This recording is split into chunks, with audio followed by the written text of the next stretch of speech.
So, what is autism? Let's break it down into simple, concrete terms. Autism spectrum disorder, or ASD, is a neurodevelopmental condition. That's a scientific way of saying that the brain develops differently. It affects how a person communicates, how they interact with others, how they experience the world around them. Think of the brain as an electrical wiring system for a house. In a typical brain, the wiring might follow a standard blueprint. In an autistic brain, the wiring follows a different blueprint. The lights still turn on and the appliances still run, but the connections are made in a unique way.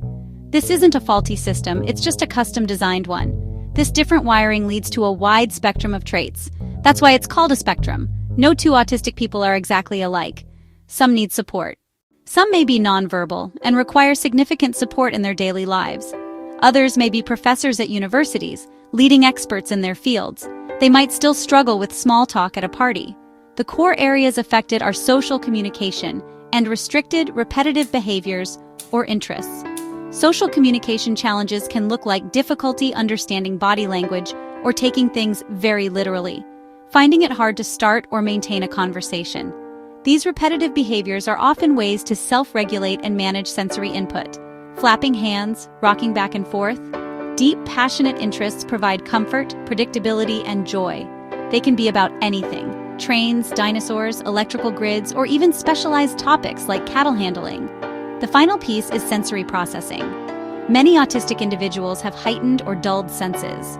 A normal classroom buzz might sound like a roaring jet engine. Lights can feel like strobes. A gentle touch might feel painful, or they might not notice pain at all. Some seek deep pressure, tight hugs, or weighted blankets, because it helps calm their nervous system.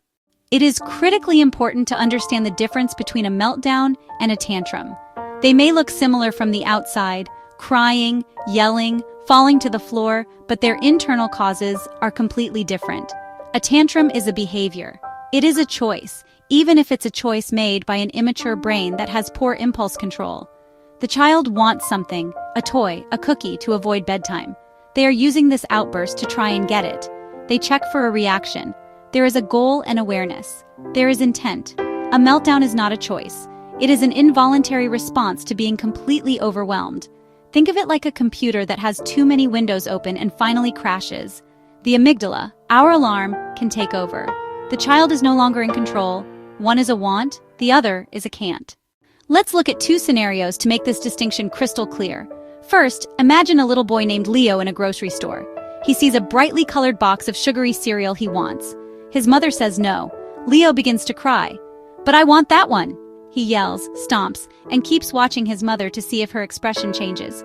When she walks away, he yells louder and drops to the floor, still watching.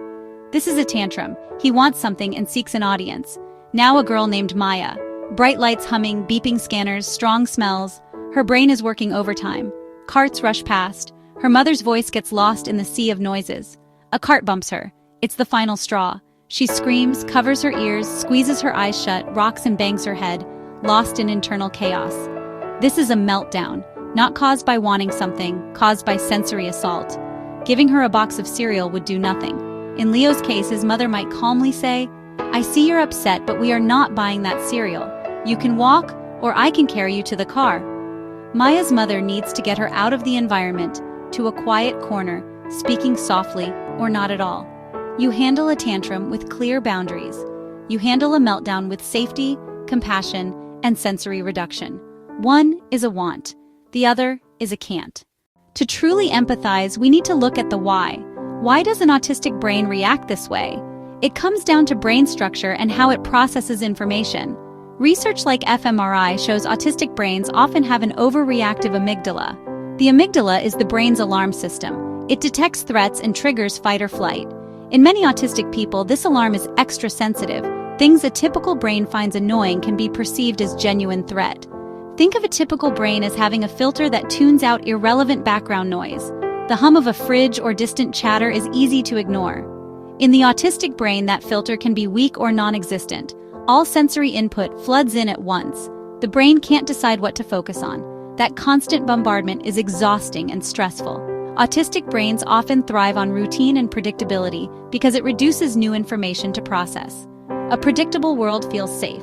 When a routine is broken, like a substitute teacher or a different route, Anxiety builds and can tip the system toward a meltdown. Many autistic people mask, manually calculating social steps.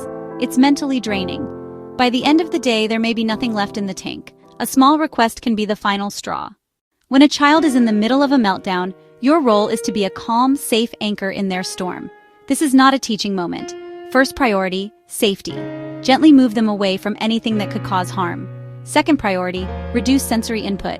Dim the lights, turn off the TV or music. Ask others to give space and not stare. Some children find deep pressure calming. Offer a weighted blanket or a tight hug if tolerated. Watch their cues. Follow their lead. Don't try to stop the meltdown. Create a safe container for it. After the storm, recovery phase. The child may be exhausted, confused, or ashamed. Offer quiet comfort, not lectures. Offer water or a simple preferred snack. Let them rest. Later, when calm, you can be a detective. Retrace the day. Was it too noisy? A change in routine? Tired or hungry? Use prevention. Noise-canceling headphones, visual schedules, and quiet downtime after school. Support is safety and planning, not punishment. Handling a tantrum requires a very different approach. The root cause is different. With a tantrum, the child is using behavior to achieve a goal. Your response should teach a better way to communicate needs and wants. Hold firm boundaries. Remain calm and consistent. Do not get visibly angry. This adds fuel to the fire. Acknowledge the feeling but not the behavior. I see that you are very angry that you can't have the candy. Validate emotion. Set the limit. Offer 2 options to give agency. We are not having candy now. You can choose an apple or a cup of water. Consistency is everything. When calm, teach emotion words and role-play better strategies, so tantrums become opportunities to learn. When the tantrum is over and the child is calm, have a brief moment of connection and teaching. When you were so angry, you screamed. Next time say, I'm feeling mad. Build skills for the future. Emotional language, choices, and regulation. Handle tantrums with calm consistency and clear teaching. Many misunderstandings about autism persist, and these myths can be very harmful. One common myth is that autistic people lack empathy. This is not true. Many autistic individuals feel emotions, including empathy, very deeply. They just express it differently. Another damaging myth is that autism is caused by vaccines or bad parenting. Decades of research have debunked any link between vaccines and autism. Autism is a neurodevelopmental condition with origins in brain development linked to genetic and environmental factors, not parenting or vaccines. Blaming parents is cruel. Parents are resourceful, loving advocates. Not every autistic person is a savant. Some have exceptional talents, but most have a wide range of abilities and intelligence. Many autistic children mask to fit in, which is exhausting. A child who seems fine at school may be depleted by day's end. We must look beyond stereotypes and offer support, not judgment. Appreciate each autistic person for their unique strengths and challenges. Our journey ends where it began, with understanding. By learning to see the world through a different window, we can transform our relationship with the autistic children in our lives. Create quiet spaces, provide visual schedules, and add noise-canceling headphones. These are accommodations, not special treatment. They are the equivalent of providing a ramp for a wheelchair user. Basic accessibility and human rights. Every small adjustment says, I see you, I accept you, I am on your side. The autistic mind is not broken. It is a different kind of mind with its own strengths and beauty. Autistic people have contributed much because they see things differently.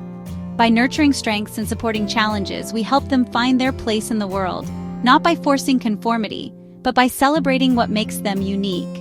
It begins with the choice to learn, the choice to listen, the choice to lead with kindness. The children are counting on us. Let's build a future where every child is accepted for who they are. Thank you for learning with us.